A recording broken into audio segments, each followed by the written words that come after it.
Ada yang sudah mondok di sini? Siapa yang sudah mondok? Coba angkat tangan. Yang masih SD? Wih.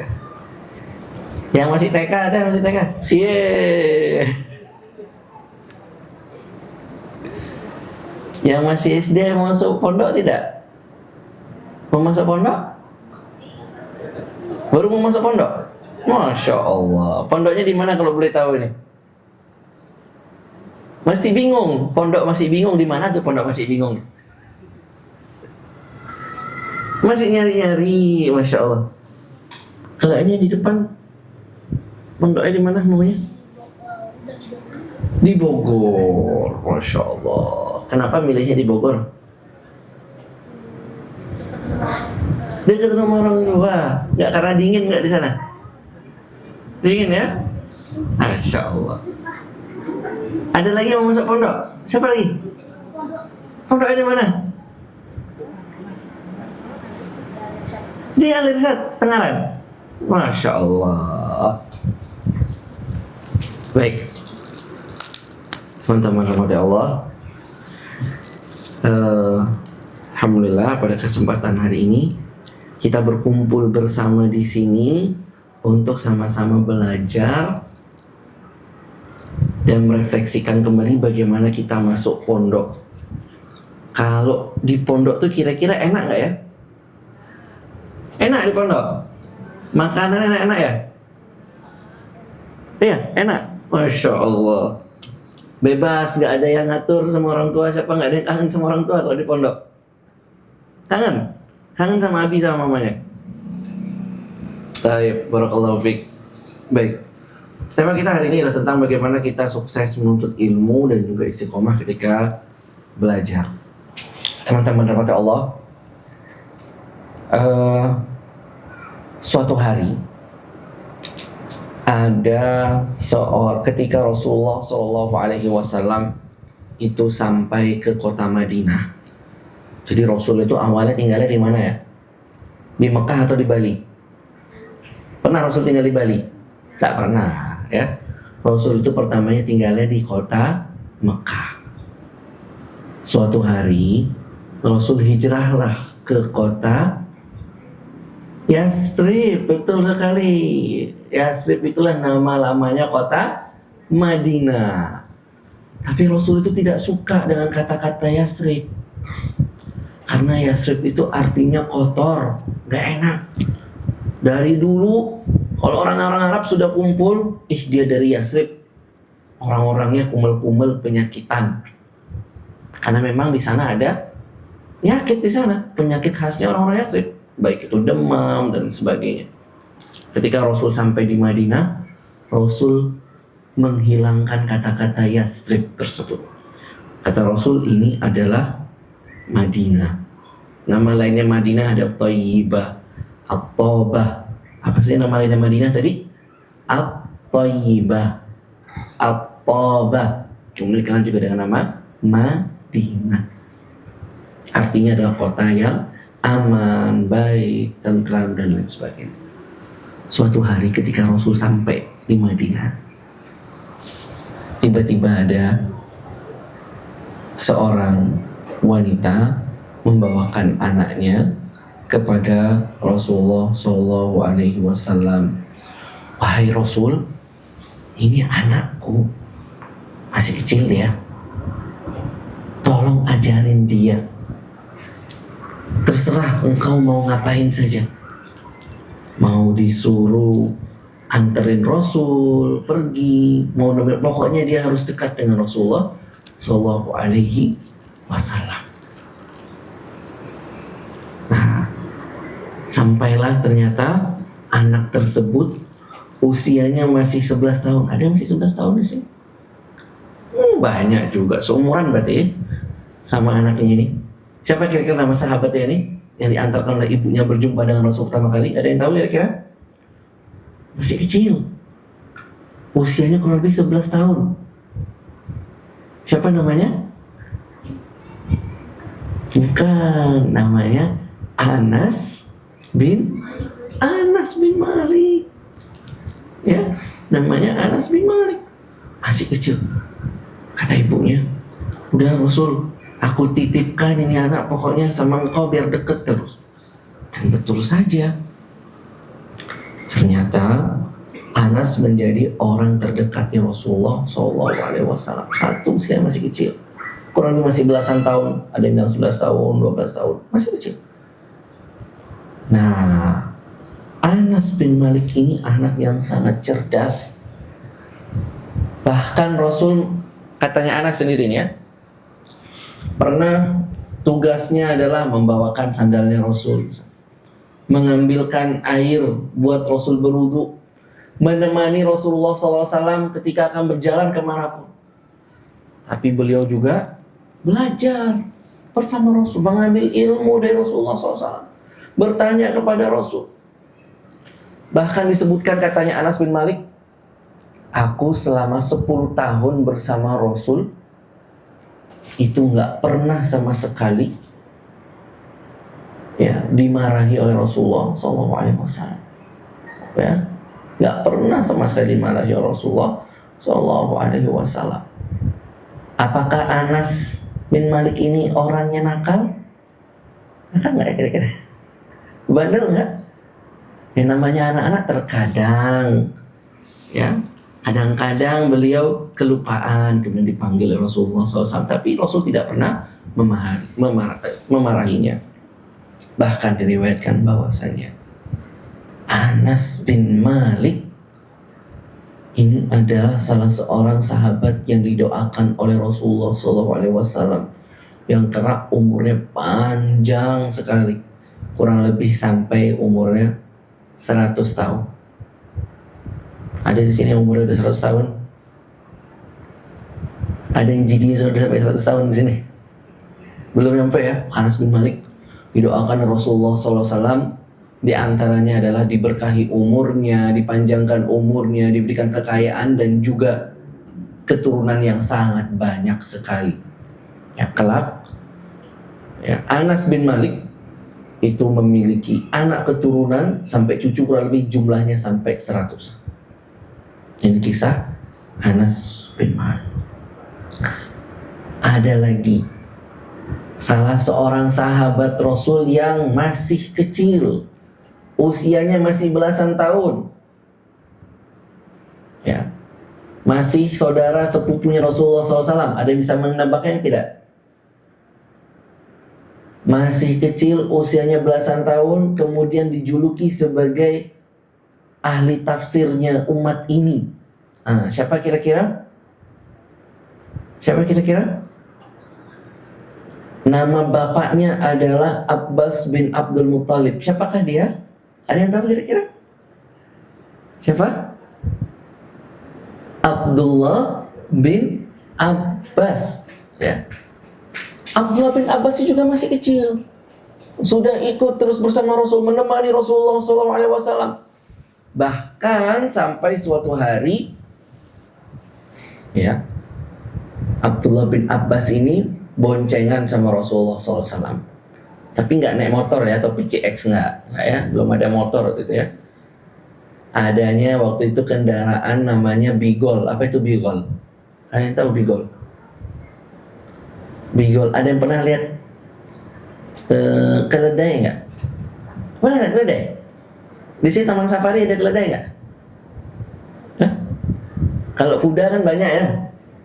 Kuda banyak di Jalan Sulawesi, Pasar Badung, Seda Andong. Nah, jadi dia kuda itu dikawinkan dengan keledai, nanti akan menghasilkan namanya Bigol. Jadi peranakan antara kuda dan keledai. Nah, suatu hari Abdullah bin Abbas ini lagi boncengan sama Rasul, kemudian dikasih tahu sama Rasul, ya bunai, ihfadillah yahfadka. Ada yang hafal hadisnya? Ada yang hafal hadisnya? Wahai anakku, jagalah Allah, niscaya Allah akan menjagamu. Nah, ini teman-teman yang mati Allah, coba lihat di sini. Rasulullah SAW lagi boncengan bersama Abdullah bin Abbas. Abdullah bin Abdullah bin Abbas dengan Rasul ini sebetulnya dia sepupu, tapi usianya terpaut jauh sekali. Maka di sini teman-teman yang mati Allah, kalau misalkan nanti ada kesempatan lagi boncengan sama abi atau uminya, ya, sama ayah atau bundanya, ya, atau juga sama ustadznya, sama pak gurunya, maka jangan sia-siakan, coba tanya, minta nasihat. Lagi di mobil, ya, lagi di motor minta nasihat, minta diceritain, sebagaimana dulu Abdullah bin Abbas juga minta nasihat kepada Rasulullah SAW. Dan mereka adalah orang-orang yang sabar. Yang namanya bersama Rasul, kalau bahasa hari ini ya, mondok bersama Rasul itu nggak mudah, berat. Kalau sudah cukup umur, ikut ke medan berperang. Kalau sudah yang namanya, ya, siang hari diam di masjid, panasnya sangat terik, ya. Masjidnya Rasul itu bentuknya kurang lebih, ya, di tengahnya itu kosong.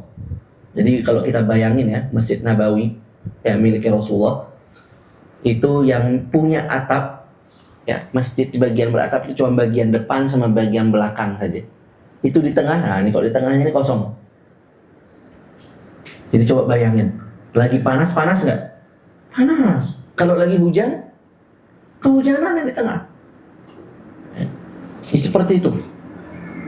Tapi mereka sahabat-sahabat yang masih remaja ini, mereka bersabar bersama Rasulullah SAW.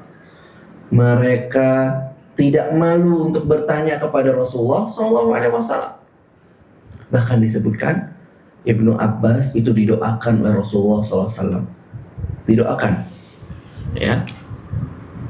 Di antara doanya adalah Allahumma faqihu fid din wa 'allimhu ta'wil.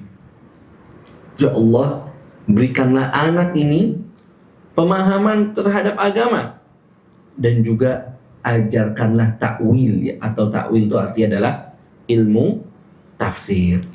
Maka di sini teman-teman rahmati Allah, ya, pentingnya kita hormat, takzim kepada ustadz, kepada pak guru di sekolah ataupun juga di pondok pesantren,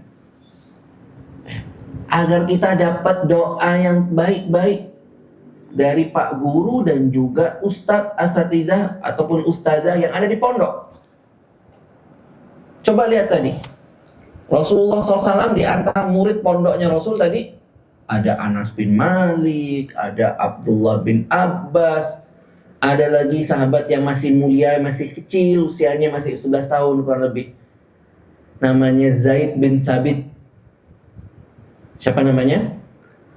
Zaid bin Sabit. Zaid bin Sabit ini, ya, sama Rasul diperintahkan, engkau orang yang cerdas, engkau jadi sekretarisku. Disuruh jadi sekretaris. Apa sekretaris tugasnya ngapain? Nulis. Ya, setiap ada ayat Al-Quran turun ditulis sama Zaid bin Sabit. Engkau orang yang cerdas, disuruh belajar sama Rasulullah SAW bahasa Ibrani. Ya, bahkan dalam waktu 6 bulan sudah pandai bahasa Ibrani. Di sini ada yang bisa bahasa Inggris? Masya Allah. Ada lagi yang bisa bahasa Arab? Yang di pondok ada bisa bahasa Arab? Sudah? Belum? Sudah hafal mufradat? Lumayan, alhamdulillah. Ada yang bisa bahasa Bali? Bahasa Bali? Bahasa Lombok? Ada bahasa Jawa? Nah, Zaid bin Sabit ini dia pinter sampai disebutkan kurang lebih 9 bahasa. Ya. Kalau kita mungkin hari ini belajar bahasa Arabnya lama sekali, ya, yang 3 tahun, 4 tahun, 6 tahun. Zaid bin Sabit tadi disebutkan belajar bahasanya orang, bahasa Ibrani itu bahasanya orang Yahudi. Itu kurang lebih sekitar 6 bulan. 6 bulan. Jadi kalau ada surat datang, dia yang bacakan pada Rasul dan dia membalas. Jadi, ya teman-teman yang dirahmati Allah, bahwasanya yang namanya belajar itu pasti capek.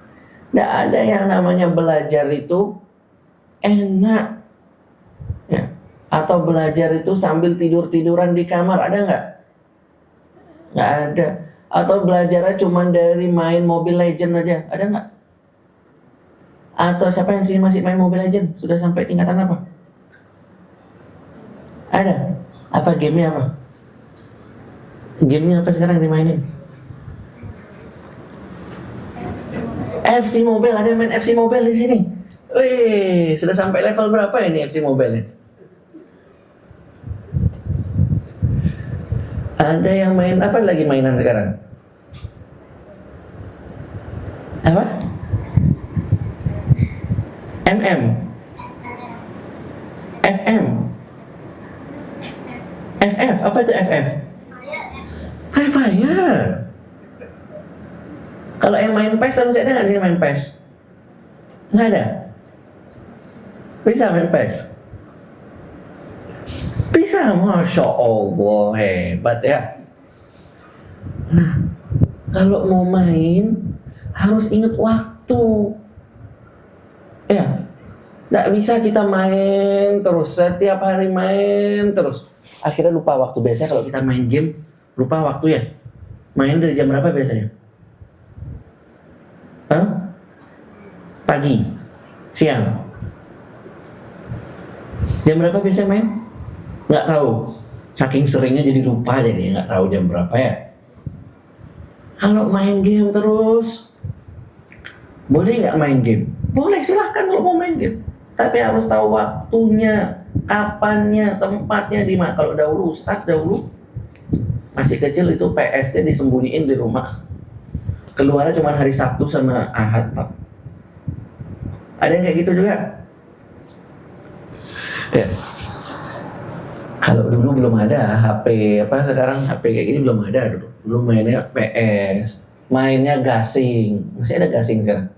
Beyblade, Tamiya, masih ada Tamiya? Masih main Tamiya? Hot Wheel, ya.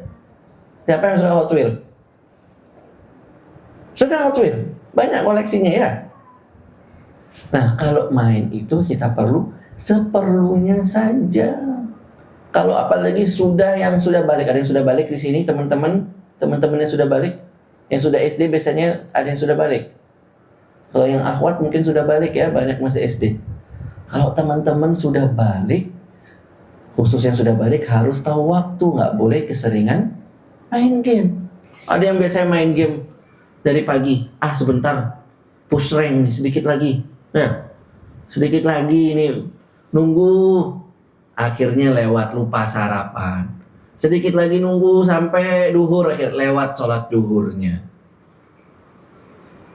akhirnya nantilah mau keluar dipanggil sama abah sama uminya, keluar, ayo makan di sini, tunggu Mi, ini sebentar lagi masih main terus, akhirnya nggak selesai sampai malam, sampai lupa hari, ya, nggak tahu di luar ada hujan atau nggak tahu, atau nggak kenal matahari sampai main terus di kamar. Ada yang kayak gitu?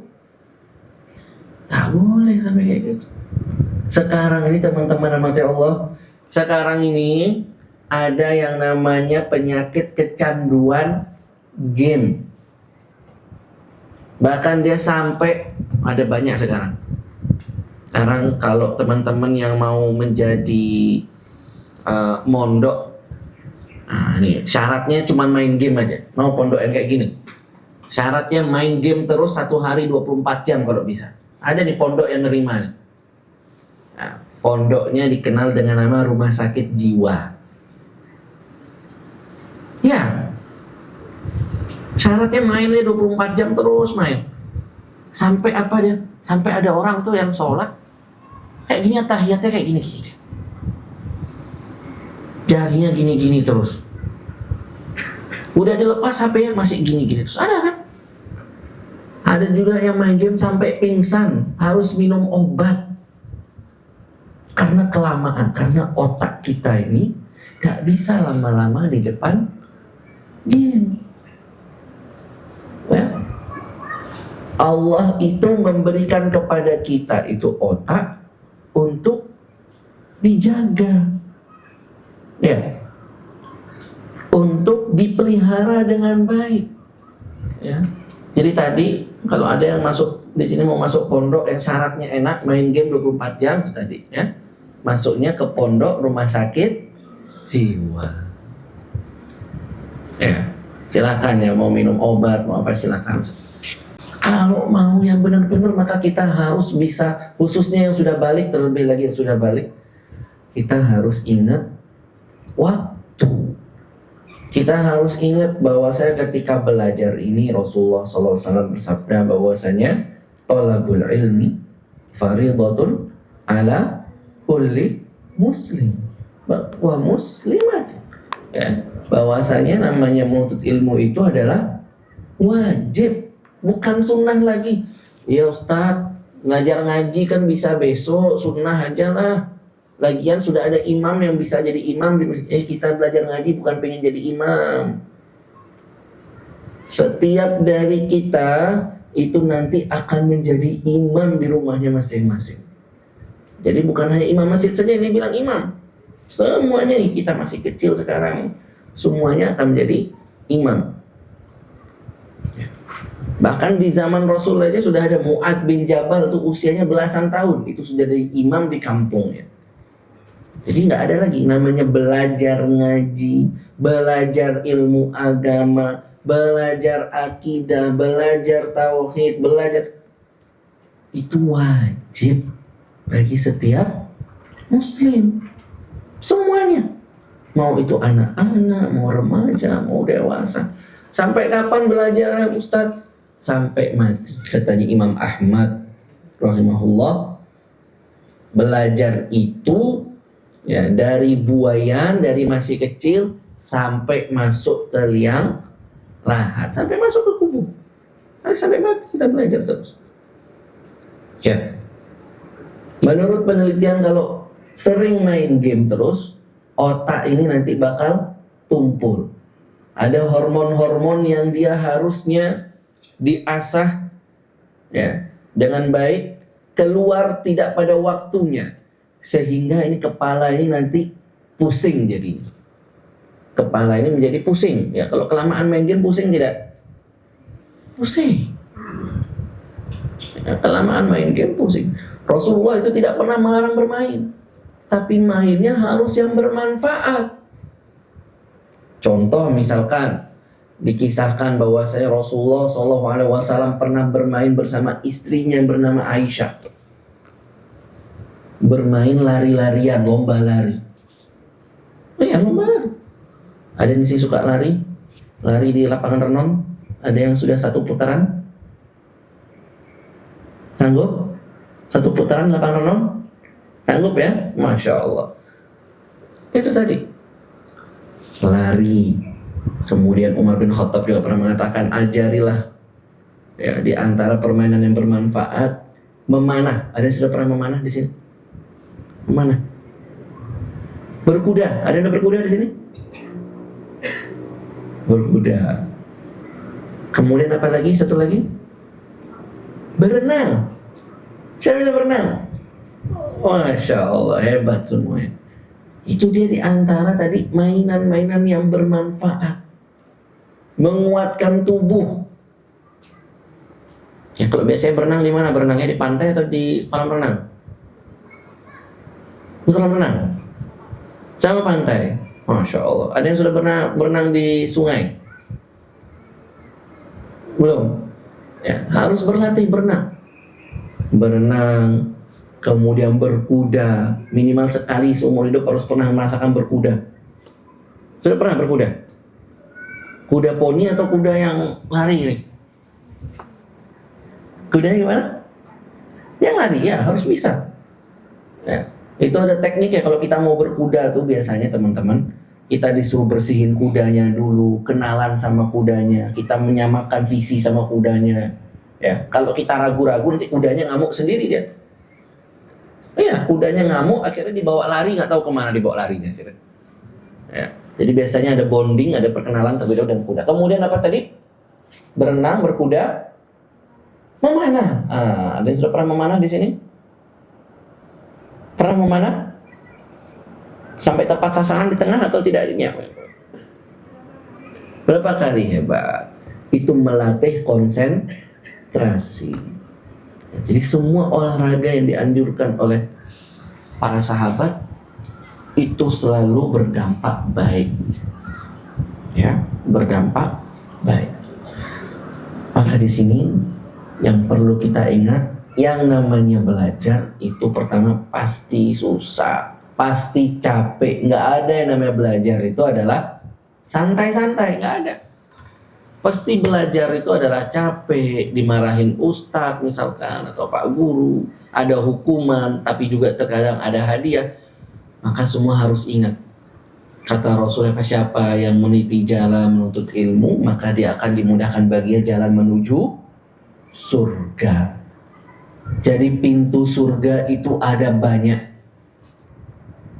Dan pintu surga yang paling mudah untuk kita lalui, yaitulah pintu surga jalur menuntut ilmu, jalur belajar. Ada yang masuk surga berperang. Berat nggak berperang? Berat. Ada yang pintu surga khusus untuk orang-orang yang berpuasa. Berat nggak puasa? Ada yang di sini sanggup puasa Daud? Ada yang puasa Daud di sini, teman-teman kecil? Teman-teman, ada? Puasa Daud itu apa? Puasa Daud itu selang-seling. Hari ini puasa, besok buka. Ada yang sanggup gak? Ada yang sanggup biasanya. Berat kan? Pintunya orang-orang, pintu surga khusus jalur orang-orang berpuasa. Ada pintu surga jalur orang-orang yang suka sedekah. Kalau yang suka sedekah berarti uangnya harus banyak juga. Maka yang nggak pakai modal besar apa tadi? Jalur masuk surga, jalur menuntut ilmu, belajar, mondok, sekolah. Itu adalah jalur masuk surga yang paling mudah. Ya, tentu yang namanya kalau jalurnya, ya, namanya jalur masuk surga itu pasti ada rintangan-rintangan. Nggak ada yang gampang, nggak ada yang santai. Maunya masuk surga santai-santai, nggak ada. Ya, semuanya pasti ada tantangannya. Berikutnya, ketika kita belajar dan merasa futur itu apa? Ada yang tahu nggak futur? Futur itu future. Dalam bahasa Arab futur itu artinya tiba-tiba lagi malas nih, lagi ngedon nih, ya, tiba-tiba lagi ngedon, tiba-tiba lagi nggak semangat lagi belajar. Teman-teman lagi ada di pondok misalkan, atau ada di sekolah, tiba-tiba ada perasaan, aduh kok tiba-tiba males ya. Lagi-lagi ketemu ustadz lagi di kelas, pak guru lagi di kelas, aduh males mau masuk sekolah. Nah itu namanya futur. Males ngerjain PR, nanti aja lah, ditunda-tunda terus. Itu namanya futur. Setiap orang yang belajar pasti akan mengalami futur tadi, penyakitnya pasti. Lalu bagaimana obatnya? Kita harus lawan dia. Penyakit futur harus lawan. Bagaimana cara melawannya? Di antaranya kita mengingat kembali, ingat lagi, ya Allah, ini aku ini belajar masuk pondok ini, ingin masuk surga, ingin membahagiakan kedua orang tua, ingin mengangkat rasa bodohku dari nggak tahu jadi tahu, ya. Dari bahlul bin bodoh jadi pinter. Nah, ya, harus ingat lagi tujuannya. Kemudian kalau sudah futur, nggak boleh lama-lama diem di kamar. Nah, ada yang di sini suka lama-lama di kamar sendirian. Kalau sudah futur gitu males, nggak boleh lama-lama di kamar. Apalagi di pondok. Biasanya kalau di pondok satu kamar berapa orang biasanya? Kalau di berapa orang? 8 orang. Di Al-Irsad berapa orang? 12 orang. Ada 8 orang, ada 12 orang. Nggak boleh lama-lama di kamar diem, di kamar ngumpet, di kamar nggak mau keluar, nggak mau ketemu orang, nggak boleh. Harus keluar, cari temennya. Cari temennya, baik itu temennya di perpustakaan, di lapangan bola, main bola, jangan futur. Atau misalkan ke masjid.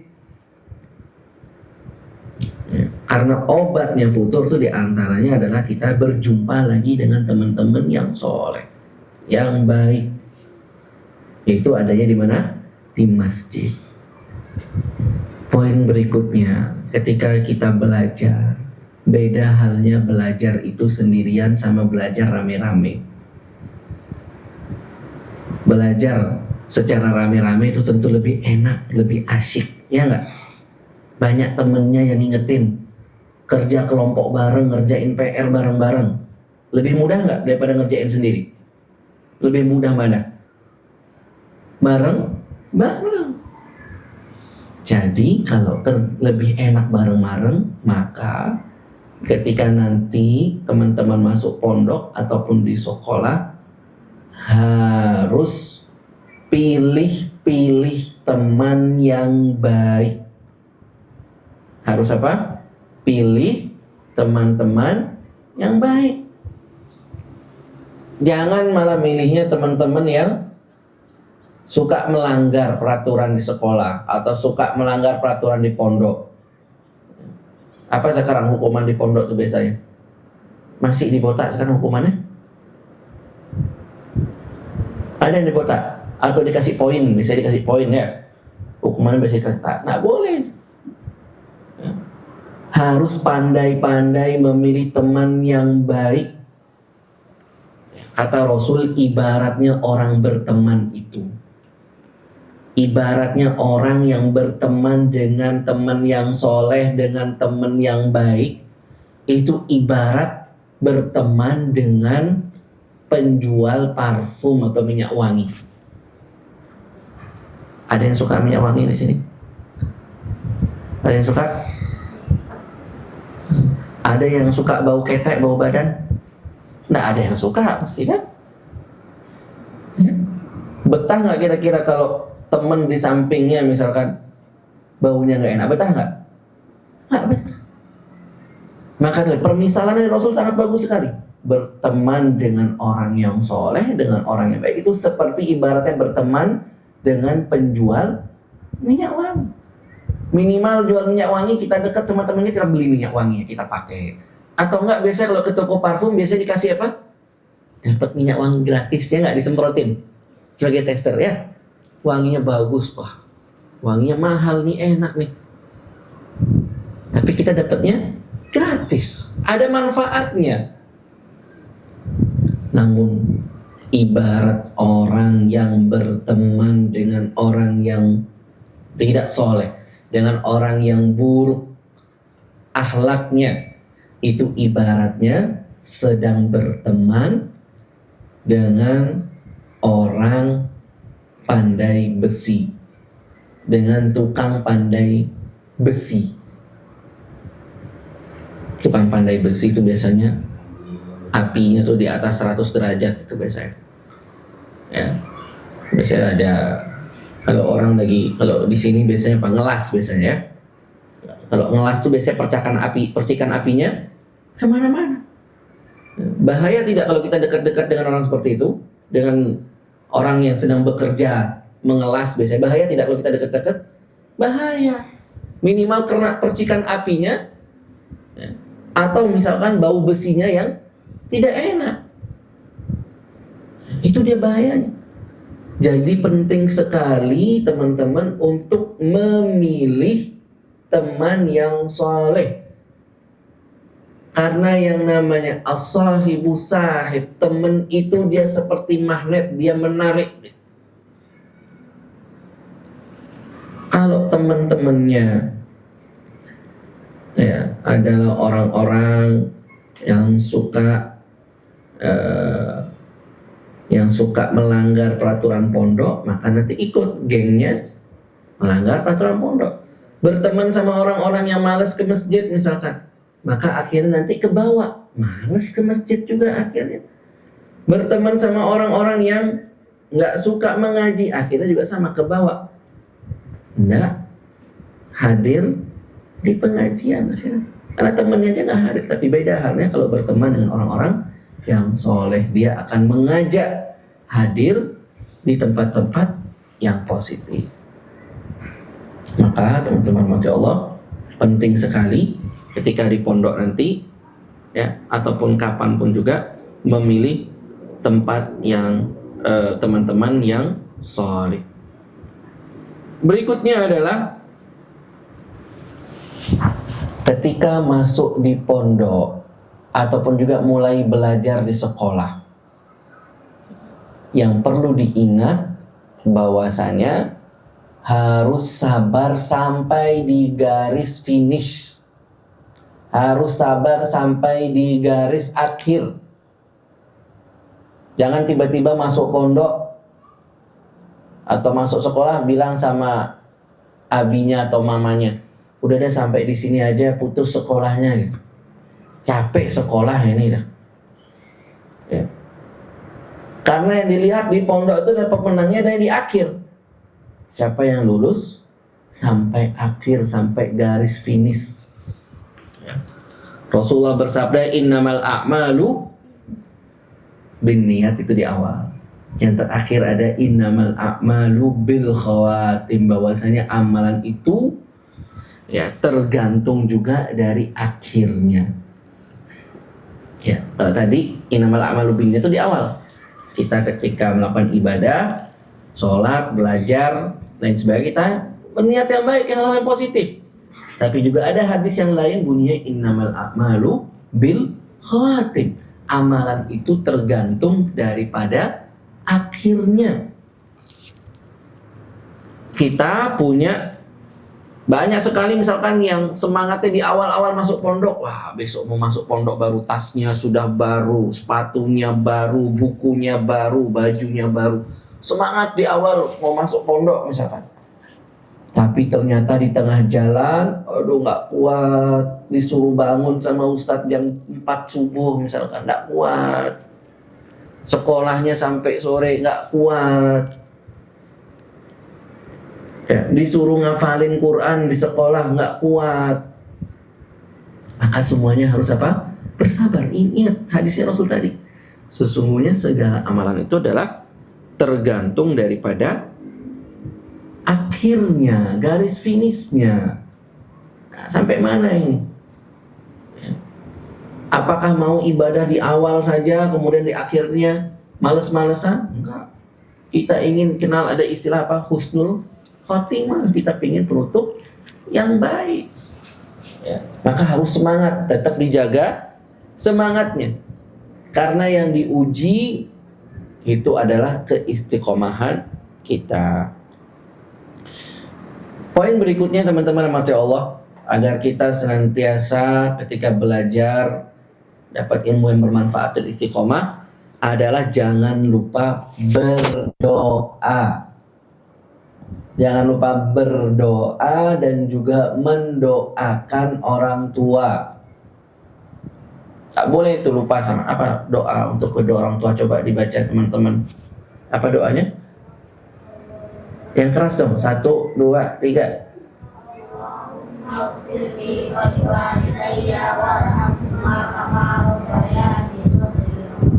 Artinya? Ada yang tahu artinya enggak? Apa artinya? Ya Allah, ampunilah dosaku dan dosa kedua orang tua. Kemudian sayangilah sebagaimana mereka menyayangiku di waktu kecil. Ya, barakallahu fiik. Maka teman-teman rahmati Allah, itu jangan lupa mendoakan, berdoa dan juga mendoakan kedua orang tua dan juga para guru dan juga asatidzah kita. Disebutkan misalkan para ulama, di antara disebutkan Imam Abu Hanifah, ya, salah satu ulama besar. Beliau menyebutkan, aku tidak pernah absen mendoakan guru-guruku. Ya. Tidak pernah absen merupakan berdoa untuk kebaikan bagi guru-guru yang sudah meninggal dan telah mengajariku kebaikan. Ya, termasuk adab kita adalah mendoakan orang-orang yang telah mengajarkan kita kepada kebaikan. Teman-teman juga harus berdoa, jangan pernah sepelekan perihal doa. Mau ujian, doa. Mau belajar, berdoa. Ya. Biasanya kalau anak pondok itu biasanya kehabisan uang, belum dapat transferan dari mama atau abinya biasanya. Ya Allah, berdoa. Ya. Harus berdoa juga. Kuatkan dengan uang sekian, ya. Lagi nggak akhir bulan, nggak ada uang, ada bakso. Ya Allah, lagi pingin bakso ini, nggak ada uangnya. Ya. Berdoa. Lagi ujian susah, kok nggak paham-paham ini pelajaran di kelas. Berdoa juga. Jangan sepelekan perkara doa. Sesusah apapun, oh ini soalnya mudah, nggak perlulah berdoa, nggak boleh. Mau soal ujiannya gampang, mau soal ujiannya susah, tetap harus berdoa. Doa biar bisa terus istiqomah ketika di pondok. Doa agar terus cita-citanya, di sini ada yang cita-cita jadi pilot. Apa sekarang cita-cita? Coba dari ujung nih, coba cita-cita yang disebutkan. Cita-citanya mau jadi apa? Pilot, Masya Allah. Kemudian Syekh apa ini?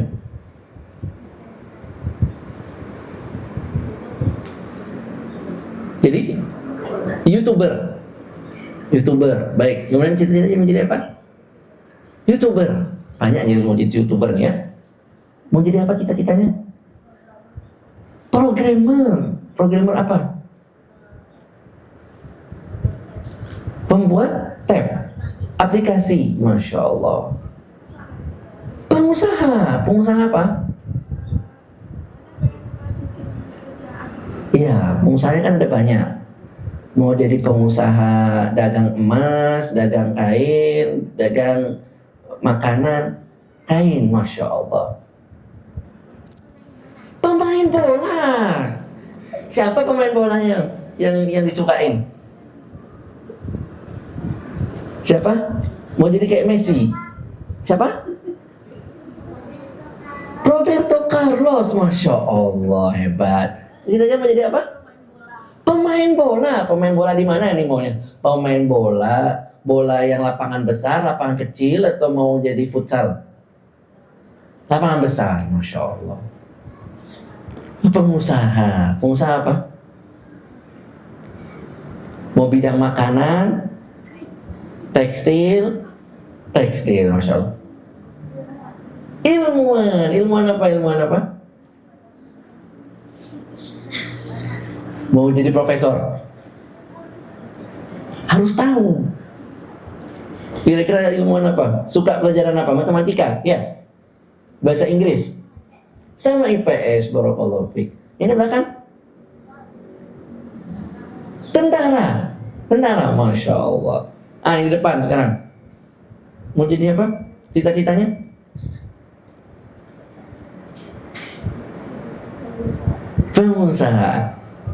Pengusaha, barakallahu fiik. Semuanya banyak yang ingin jadi pengusaha, ada yang pengen jadi YouTuber, ada yang mau jadi programmer, ada yang mau jadi pemain bola.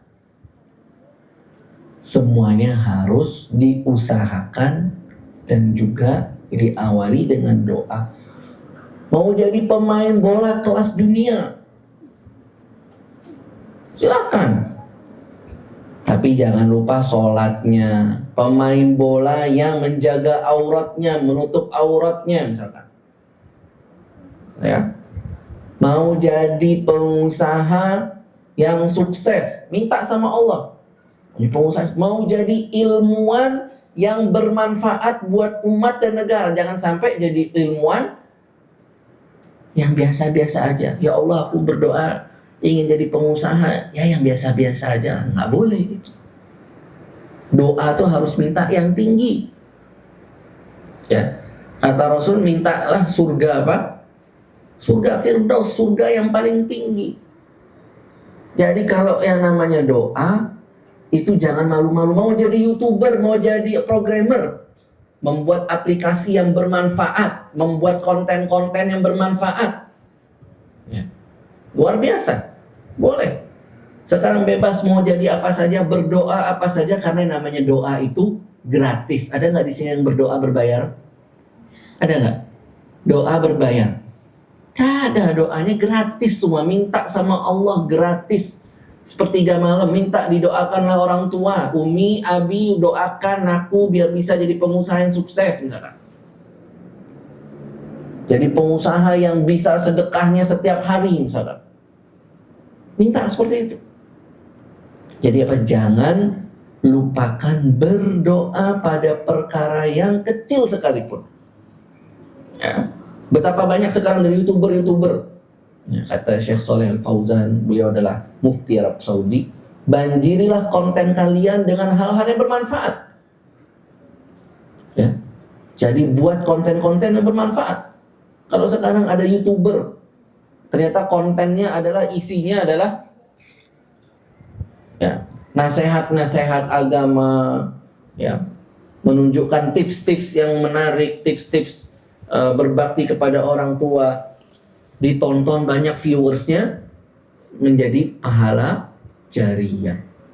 Ya. Aplikasinya juga dibuat aplikasi yang bermanfaat. Ya, kalau dipakai nanti dapat membantu umat Islam ya dalam memecahkan perkara yang rumit misalkan. Maka itu nanti jadi tabungan di akhirat. Ya, jadi teman-teman yang mati Allah, baik yang sudah masuk pondok ataupun belum masuk pondok, jangan takut belajar.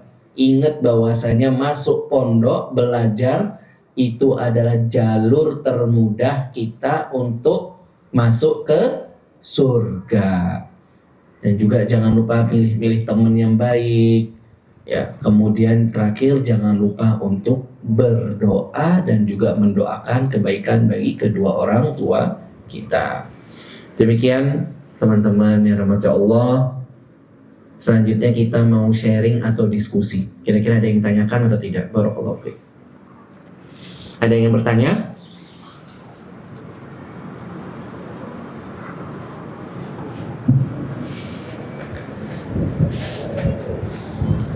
Mau tanya? Jadi cita-citanya mau jadi apa? Pilot.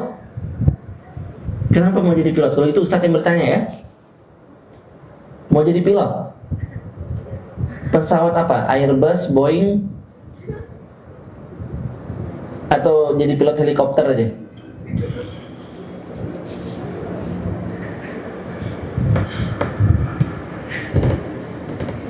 Kalau gitu sekarang Ustadz yang bertanya. Tadi kita bercerita tentang sahabat Nabi. Ada sahabat Nabi yang didoakan oleh Nabi seperti Allahumma faqihhu fiddin wa 'allimhu ta'wil, dan kelak dia dikenal sebagai habrul ummah, sebagai pakar tafsirnya umat ini. Siapakah dia? Ada yang tahu? Abdullah bin Abbas. Baik, konsentrasi ya. Ada seorang sahabat Nabi, usianya masih belasan tahun, disuruh belajar bahasa Ibrani dan sukses hanya 6 bulan saja dia belajar bahasa Ibrani. Dia bisa banyak bahasa, termasuk orang yang diamanahi sebagai sekretarisnya Rasul, menulis Al-Quran. Siapa dia? Bukan. Siapa? Zaid bin Sabit. Ada lagi seorang sahabat Nabi yang didoakan oleh Nabi berumur panjang. Dia menemani Nabi dari masa kecilnya. Siapa dia? Anas bin Malik. Kemudian ada nggak yang bisa menyebutkan nama lainnya kota Madinah? Apa saja?